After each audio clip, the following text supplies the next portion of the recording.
Hello and welcome to this edition of South Hawk News. I'm Ian Juarez. We're thrilled to announce that Abby Shewmaker, a former South and MACA alumni of 2023, is making waves at UT Austin, majoring in film.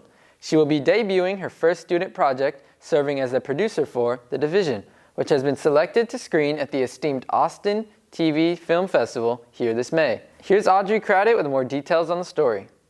Abigail Shewmaker, a UT Austin sophomore and also a fellow student from Harlingen High School South and MACA from the class of 2023. She has interned for Disney, Disney Plus, Stanley, Poppy, and Neutrogena, and has even modeled for Dillard's Clothing. Right now, Abigail is currently in the process of producing a TV pilot called The Division. It is currently being made by a student-led program called The Incubator at UT Austin. Abigail is so proud of her accomplishments and speaks about what motivates her to move forward. I think it goes back to what we were talking about at the beginning of the interview when you said it's crazy how people like us from the Valley can go out and do these things. And to me, that's what inspires me every day, just to wake up and know that I'm living someone else's dream, one of my classmates' dreams. That's what I'm living. And so I feel like I owe it to myself, I owe it to my community, and I owe it to my friends who are in the Valley to go and do what I know I'm meant to do.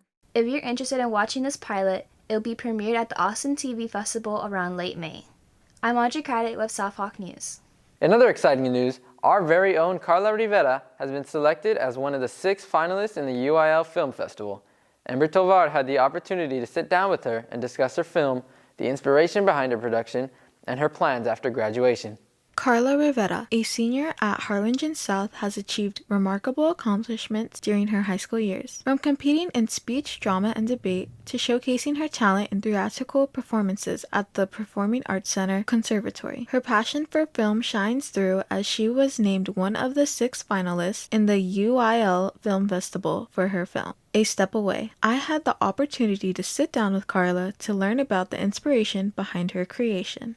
It came from a very personal story in my life, and I really wanted to create something that I related about, fears of my own, and something that I believe is important to say in this current world. And I believe that with this film, I could just share a part of myself, share a part of my mother's story, and just create a film that I believed deserved to be told.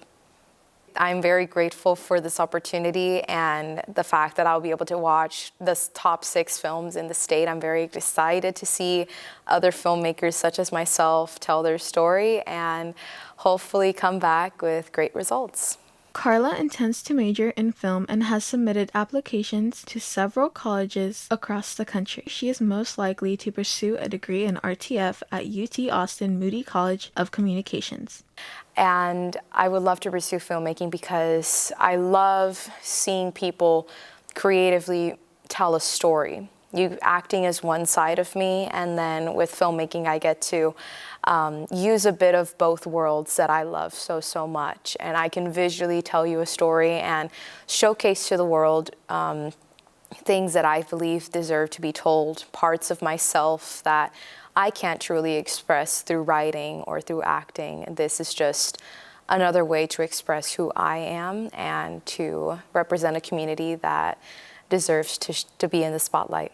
To watch A Step Away, log on to MACA's YouTube channel. Reporting for South Hawk News, I'm Amber Tovar. Attention juniors, SAT school day is scheduled for Wednesday, March 5th. The SAT is a crucial tool for college admissions and scholarship opportunities, and your scores can be sent to colleges. Testing will begin at 7:45 a.m. and you'll be using Chromebooks for the exam. For further details, please check at the College and Career Room.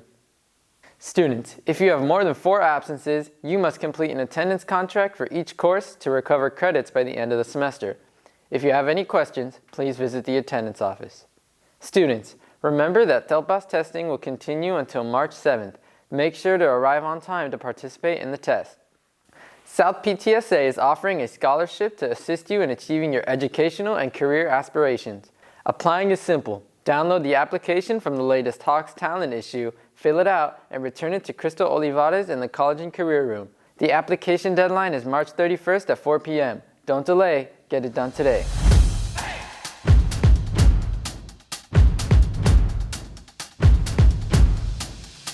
This week in sports, Both our South Hawk varsity basketball teams participated in bi-district matches. Here's Savannah Moreno with more on that. The Harlingen South varsity boys basketball team played the first round of the tournament against McAllen Memorial with a close game of 40-49. Though the loss is tough, it still plays Harlingen South with an impressive third-place ranking in the district. Let's hear from our players. That we're going to be down at some point, but I feel like it's just about how we respond. Now a word from Coach Molina. I think we returned a lot of guys from last year's season. The guys, we finished last year really strong. And it's always nice to have a bunch of guys back, but we're still a pretty young team. We're only losing 3 seniors this year, so we'll have 13 guys coming back next year. So I think next year the focus right now is to try to advance and get that experience that we need in the playoffs, so it'll carry over to next year as well. Great job this season in placing third in district. Reporting for Hawk Sports, I'm Savannah Moreno. Our Lady Hawks were up next, and after a back-and-forth game, the ending score was a loss of 30-40 against the Vela SaberCats. On the other hand, after 14 years, our Lady Hawks became district champions once again, as well as Serena Cano, who scored 1,000 career points and was named the All-District Co-MVP. A big congratulations to Serena and all our Lady Hawks for their hard work. In other news, in order to learn more about wrestling at South, I had the chance to meet with a few South Hawk wrestlers and their coach, Jaime Salazar. Here at South, we have an amazing wrestling program, and despite its relatively new age compared to the other sports here at South, it has constructed a friendly environment for all to join, whether you are experienced or not. This would all not be possible without the head coach, Jaime Salazar. Wrestling is one of those things. I've always said it's a great sport because you're doing a one-to-one. You're really, you have somebody in front of you, but you're really battling yourself and your mind and your will and how much grit you have and what you're going to put out. So I think it helps you with a lot of adversities that you'll face in life because you're going to go through a lot of that during wrestling, and you got to battle through that in order to be successful in the sport.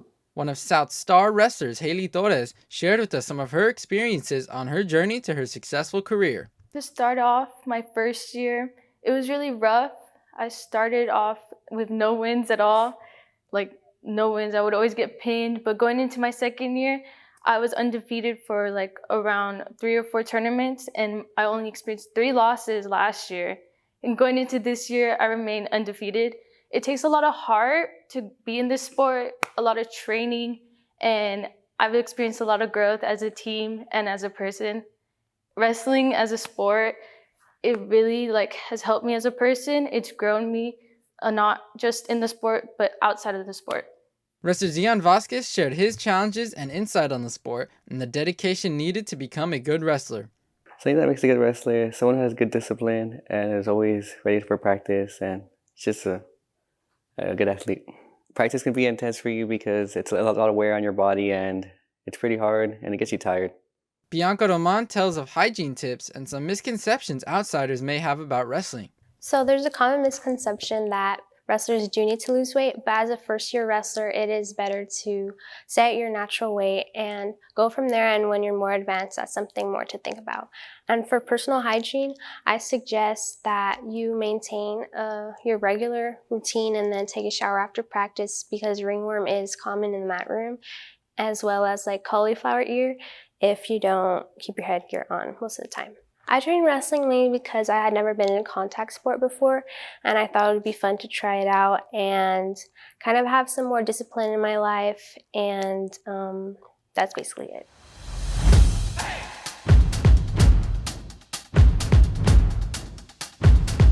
For the latest information that's going on at South, for parents and students, please check out the South Hawk Talent newsletter. Thank you so much for tuning in to this week's episode of South Hawk News. I'm Ian Juarez, and remember, Hawk Pride, step above.